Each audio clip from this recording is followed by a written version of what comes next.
After that dispatch, he disappears from every record. Whether he survived the siege, the relief, or the war that followed, no one knows. The Ottoman army did not simply retreat, it collapsed. Kara Mustafa withdrew south and east in a rout, abandoning artillery, supplies, and thousands of wounded.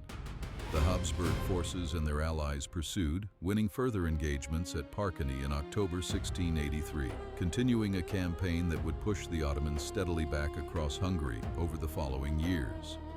Kara Mustafa himself reached Belgrade in December 1683. There, Sultan Mehmed IV's messengers were waiting for him. The Sultan's verdict on the failure at Vienna was delivered in the ancient Ottoman manner.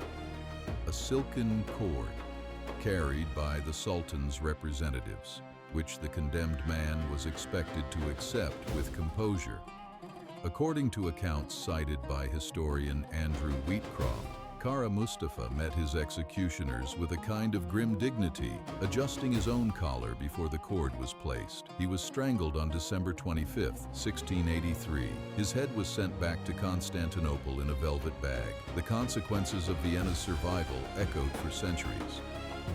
What nobody tells you is that 1683 marked not merely a military defeat, but the beginning of the end of Ottoman expansion into Europe. A turning point that, in retrospect, marks one of the great hinges of world history. The Treaty of Karlowitz in 1699 formalized what the battle had begun. The Ottoman Empire surrendered Hungary, Transylvania, Podolia, and large parts of the Balkans, territories it had held for over a century. The European powers who fought at Vienna did not, of course, live happily ever after. The Holy League fractured in the years that followed. Emperor Leopold quarreled with Sobieski over credit and reward. Poland, which had sent its finest cavalry to save a city that was not its own capital, received relatively little in territorial or diplomatic return for the sacrifice. Sobieski died in 1696, his kingdom weakening around him. The great cavalry charge of the Kahlenberg, his finest hour, and perhaps his last. But here is what the history books leave out about the legacy of 1683 in its deepest sense. The siege of Vienna was not simply a clash of armies. It was a clash of two visions of what Europe would become, two different futures competing for the same geography. The Ottoman Empire was not, as it is sometimes lazily characterized, a force of pure darkness. It was a sophisticated, multi-ethnic, multi-faith civilization that produced extraordinary art, law, and architecture. Its failure at Vienna was not the failure of a barbaric people. It was the military and political failure of an overextended empire, led in a critical moment by a man whose personal ambition exceeded his strategic judgment. What survived at Vienna in September 1683 was not just a city or an empire or a religion. It was a particular trajectory of European history, a trajectory that would lead, through crooked and often violent paths, to the Enlightenment, to modern democracy, to the political architecture of the continent as it exists today. You cannot draw a straight line from a cavalry charge on the Kahlenberg to the founding of the European Union, but you cannot draw that latter line while ignoring the former either. The winged hussars rode down that hillside on September 12, 1683, and the world bent. Empires rose and fell. Maps were redrawn. The center of gravity of global power shifted, slowly but irreversibly, in ways that would not fully manifest for another century. Historians debate the precise weight of any single battle in the long arc of history. But some battles, the rare ones, the ones fought in exactly the right place at exactly the right time with exactly the right people, do genuinely change the future. Vienna was one of those battles. And Lieutenant Georg Hansel, the young officer who held 11 men at the broken bastion for 6 hours, whose name appears once in the archives and then disappears forever. He was one of those people, whoever he was, whatever happened to him. Whether he survived to see the smoke clear and the bells ring and the Polish cavalry ride into the city he had helped to save. In the end, history is made not by the emperors who flee and return, not even entirely by the kings who charge on horseback at the right moment. It is made by the nameless ones, the ones who stay when leaving would have been easier, the ones who hold the wall when the wall is already broken. They held it, and here we are. By early August, the Ottomans had pushed their trenches to the base of the outer walls and begun mining operations, tunneling beneath the foundations to pack the tunnels with gunpowder and blow sections of the wall into rubble. This was where the siege entered its most desperate phase. Starhemberg deployed counterminers, teams of soldiers who burrowed toward the Ottoman tunnels, listening for the vibrations of enemy digging, racing to intercept them before they could place their charges. Some of these countermining efforts succeeded, others did not. On August 12th, an Ottoman mine detonated beneath the Lobel bastion, blowing a section of wall outward in a thunderclap of dust and stone. The breach was 30 feet wide. The Janissaries charged it immediately, screaming, pushing forward in a human tide. For approximately 20 minutes, according to contemporary accounts preserved in the Vienna city archives, the battle for the breach hung on a knife's edge. Then Starhemberg threw in his reserve, his last reliable infantry, and the Janissaries were pushed back. The wall was patched, the city held, but the city was bleeding. By mid-August, the garrison had been reduced to perhaps 4,000 effective fighters. Disease, primarily dysentery, had swept through both soldiers and civilians. The food supply was dwindling. Starhemberg himself fell ill, directing operations from a stretcher for several days, before forcing himself upright again. He sent message after message through the Ottoman lines, via swimmers in the Danube and carrier pigeons, the few that remained, to the relief force that was supposed to be coming. The messages grew shorter, more urgent. One, preserved and cited by historian Thomas M. Barker, contained only the words, "Do not let us perish, we cannot hold much longer," and the relief force was coming, just not fast enough. Jan. 3rd. Sobieski, King of Poland, had responded to Emperor Leopold's appeal with a speed that surprised everyone. He had negotiated the Holy League, a coalition of Poland, the Holy Roman Empire, and several German states, with remarkable diplomatic efficiency. His own force numbered roughly 27,000 men, including the famous Polish winged hussars, the armored shock cavalry, whose reputation made hardened veterans go pale. Combined with Imperial and German allied forces under the Duke of Lorraine, Charles V, the relief army numbered approximately 65,000 to 80,000 men, according to varying historical estimates.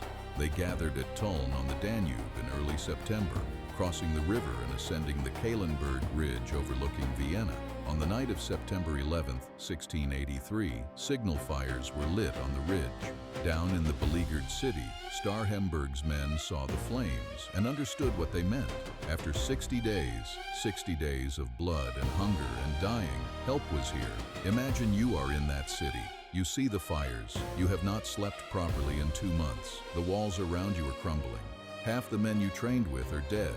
And then you see those fires. What that felt like is beyond the reach of language. The battle began at dawn on September 12th. The relief forces descended the Kahlenberg in 3 columns, crashing into the Ottoman flank and rear, while Starhemberg's garrison launched a sortie from the city gates. The fighting raged for hours. Brutal, close, chaotic. The Ottoman army, which had been focused entirely on the city walls before them, now faced an enemy behind and another pressing from the front. And then, at approximately 5 o'clock in the afternoon, Jan Sobieski unleashed the largest cavalry charge in recorded history. 18,000 horsemen, Polish winged hussars at the center, Habsburg and German cavalry on the flanks, swept down from the high ground in a wall of steel and pounding hooves that shook the earth.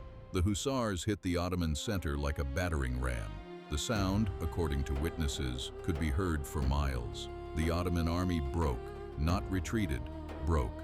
Men who had held their positions for 60 days of siege, who had fought with discipline and ferocity, simply ran.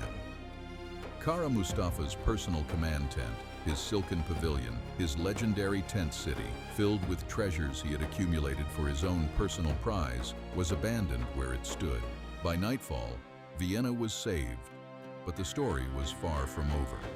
Because the man who had planned all of this, the man who had brought 150,000 soldiers to the gates of a city he was certain he would take, that man was still alive, and the reckoning that awaited him was the kind that no soldier would choose over any death on any battlefield. The numbers from the siege of Vienna are staggering, no matter how you present them. But numbers alone tell you nothing real. They cannot tell you what a 61-day siege felt like to a 14-year-old apprentice who had never held a weapon in his life but was handed one anyway and told to stand at the Berg Bastion. His name was Hans Heberle, or someone very much like him, because Hans Heberle was a real shoemaker's journeyman from Ulm who kept a chronicle of these years, a document of extraordinary plainness that captures the texture of ordinary suffering better than any formal history. Men like Heberle were the invisible architecture of the siege, the men who carried water to the cannon crews, who cleared rubble after mine blasts, who buried the dead when there was time to bury them and left them where they fell when there was not. Inside Vienna, the civilian population endured what no city should endure. Food ran desperately short by late August. The city's bakeries had exhausted their wheat reserves. People were eating horses, then dogs, then things no one would speak of openly afterward. Disease moved through the cramped districts behind the walls like a second army. Children died quietly in houses their parents could not leave because the streets were exposed to Ottoman cannon fire. Imagine you are a woman in Vienna in August 1683. Your husband is on the walls. You have not seen him in 4 days. Your youngest child has a fever that will not break. You have a small amount of flour left, enough for perhaps 2 more days. Outside your window, cannon fire shakes the walls every few hours. You do not know if the relief force is real. You do not know if you will be alive in a week. You pray, and then you get up, and you feed your child, and you wait. Starhemberg himself kept a diary during the siege, fragments of which were later compiled and cited by multiple historians, including Oscar Benel, in his studies of the defense. What strikes modern readers is not the heroism in those pages, though there is heroism. It is the exhaustion. The entries grow shorter as August progresses. The handwriting changes. There are dates where nothing is written at all, because there was nothing left to say that the silence did not already say better. On the Ottoman side, the suffering was no less real, though it is less documented in Western sources. The Janissaries, who led the assaults on Vienna's walls, suffered enormous casualties in the breaches, in the countermining tunnels, in the relentless defensive fire from the walls. Ottoman medical accounts, cited by historian Caroline Finkel in her comprehensive study of the empire, described field hospitals overwhelmed by the wounded. Soldiers who had marched hundreds of miles to reach Vienna died in the dust of its outer trenches. Never having seen the city they came to conquer. After the relief, in the immediate aftermath, Vienna's streets were a strange mixture of jubilation and devastation. People emerged from cellars and houses blinking in the September sunlight, unsure whether to weep or cheer. Many did both. Polish soldiers moving through the liberated city reported, according to accounts in Sobieski's own campaign letters to his wife Marysienka, letters that survive today and are among the most vivid primary sources of the entire campaign, that the citizens seemed almost too stunned for celebration. Sobieski wrote to his wife from Kara Mustafa's abandoned tent, an incomparable camp, a thing of unheard of luxury. He described fountains still flowing in the tent's interior gardens, caged birds still singing in their ornate cages. The Grand Vizier had fled so quickly he had left everything. The contrast between that extraordinary opulence and the starving city a mile away said everything there was to say about what this siege had been. And somewhere in the rubble of that siege, there was a story that history has never fully resolved.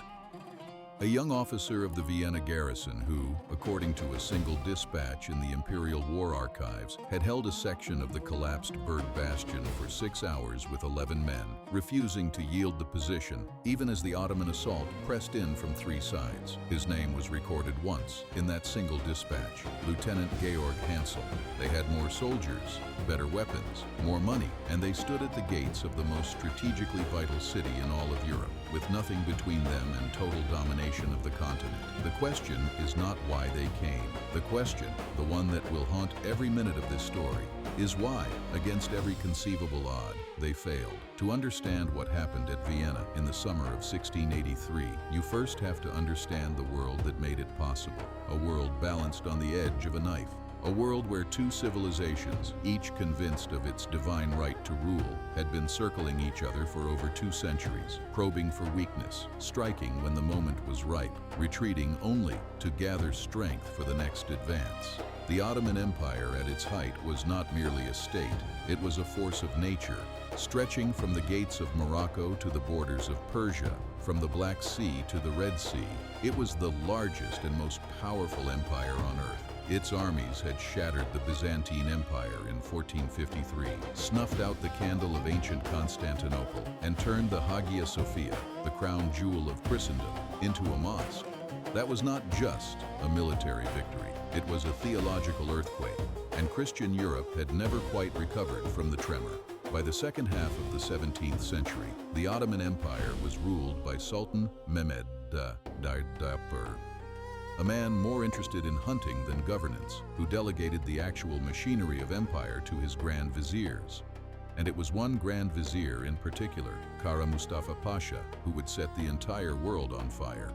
Ambitious, ruthless, consumed by a vision of personal glory that blurred the line between brilliance and recklessness. He had a plan, and that plan had a name: Vienna. Vienna was not merely a city, it was the capital of the Habsburg Empire, seat of Holy Roman Emperor Leopold I, and the symbolic heart of Catholic European resistance to Ottoman expansion. Take Vienna, and the road to the rest of Europe lay open. Take Vienna, and the Ottoman Empire's prestige would soar to heights unseen since the days of Suleiman the Magnificent. Previous Ottoman attempts on the city, most famously in 1529, had failed, but that was another century. This was 1683, and Kara Mustafa believed, with the certainty of a man who has never been told no, that this time would be different. Meanwhile, in the gilded, anxious court of Emperor Leopold I in Vienna, the intelligence reports were alarming and growing worse by the week. Spies returned from Constantinople with stories of an army being assembled on a scale not seen in living memory. Estimates vary between 90,000 and 150,000 troops, according to different contemporary accounts. A vast host that included Janissary infantry, Sipahi cavalry, Tatar allies, Wallachian tributaries, and enough artillery to level a mountain. The Habsburg Empire, by contrast, was stretched thin, exhausted by decades of conflict on multiple fronts. Its treasury depleted, its alliances fragile. And yet, there was one factor that Kara Mustafa may have underestimated. Not a fortress, not an army, a man. A Polish king named John III Sobieski, warrior strategist and arguably the finest cavalry commander in the world. You will meet him properly in just a moment, but understand this now. His decision, made weeks before the Ottoman army even reached Vienna's walls, would determine whether Europe as we know it survived at all. The stage was set, the armies were moving, and somewhere in the vast machinery of history, a countdown had begun that no one on earth yet knew how to stop. The spark, when it came, was not lit in a battlefield. It was lit in a political miscalculation so catastrophic that historians still debate whether it was arrogance, delusion, or simply the intoxication of power that caused it. In March of 1683, Sultan Mehmed IV formally declared war on the Habsburg Empire.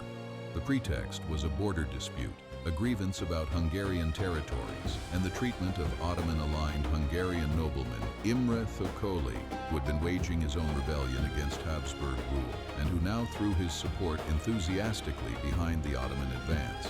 It was, on the surface, a regional conflict, but no one in any court in Europe believed that for a moment. Kara Mustafa assembled his forces at Adrianople and then Belgrade. By April, the column was moving. By late June, it had crossed into Habsburg Hungary, absorbing Thököly's Hungarian rebels as it went. The speed of the advance was staggering. Towns surrendered without resistance. Habsburg border defenses crumbled. Word raced ahead of the army like wildfire. And in Vienna, that word brought something very close to panic.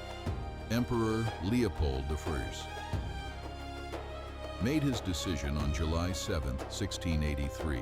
He fled the city. He took his court, his family, his treasury, and much of his dignity, and he moved west to Passau. The optics were devastating. The Holy Roman Emperor, defender of Christendom, abandoning his capital ahead of an advancing army. His subjects, who remained, perhaps 11,000 soldiers and a civilian population of roughly 60,000, watched their emperor leave and understood, with cold clarity, that they were now on their own. But here's what the history books leave out. Leopold's departure was not cowardice, it was strategy. By leaving, he freed himself to travel, to negotiate, to build the coalition that Vienna would desperately need. And the man he left behind to defend the city, Count Ernst Rüdiger von Starhemberg, a professional soldier of granite nerve and remarkable tactical intelligence, was arguably better suited for the task than the emperor himself. Starhemberg looked at the fortifications of Vienna, walls that had not been meaningfully upgraded in decades, gaps that artillery could exploit, outer defenses that were dangerously incomplete, and he began, with whatever time remained, to prepare for what was coming. He ordered the buildings outside the walls demolished to deny the enemy cover. He organized the civilian population into labor gangs. He rationed food. He placed his best troops at the most vulnerable points.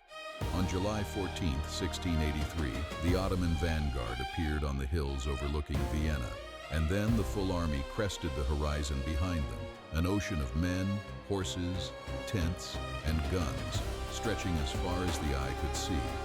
One contemporary account, cited by historian John Stoy in his landmark study of the siege, described the site as something from the end of the world. The city's bells rang, women wept in the streets, and Starhemberg climbed to the highest tower of the city walls, looked out at what was coming, and gave an order that would echo through history. He ordered the gates sealed. Vienna would not surrender. Not today. Not ever. What followed was 61 days of hell. Kara Mustafa made a decision on the very first day that would later be scrutinized by every military historian who studied this campaign. He chose not to launch an immediate, overwhelming assault on the walls. Instead, he ordered a formal siege. Trenches dug, approaches constructed, the patient, methodical work of professionals who expected the city to fall from exhaustion before it had to be stormed. It was the classical Ottoman siege method. It had worked before. It would work again here, or so he believed. But here is what nobody tells you. This decision may have cost the Ottomans everything. A rapid assault on those first days, before the defenses were fully organized, before morale had hardened, might have broken through. Some of Kara Mustafa's own commanders argued exactly this. He overruled them. He wanted the city intact enough to claim its treasures for himself, not shattered by cannon fire. Personal ambition, dressed as military judgment, may have been the Ottoman Empire's fatal error. The Ottoman siege works advanced steadily through late July. Artillery pounded the walls. The Janissaries, the elite infantry corps, among the finest soldiers on earth, pushed trenches to within yards of the city's outer bastions. The defenders fired back with everything they had. Starhemberg moved constantly along the walls, appearing wherever the fighting was thickest, his presence a reminder to every man on those ramparts that surrender was not an option. Imagine you're one of those defenders. You have been awake for 36 hours. The cannon fire has not stopped since dawn. You can smell smoke and something worse, the particular stench of a siege, of bodies left too long in summer heat. The man beside you is praying quietly. The man on your other side has stopped responding to questions. You look out over the parapet, and the enemy trenches are closer than they were yesterday.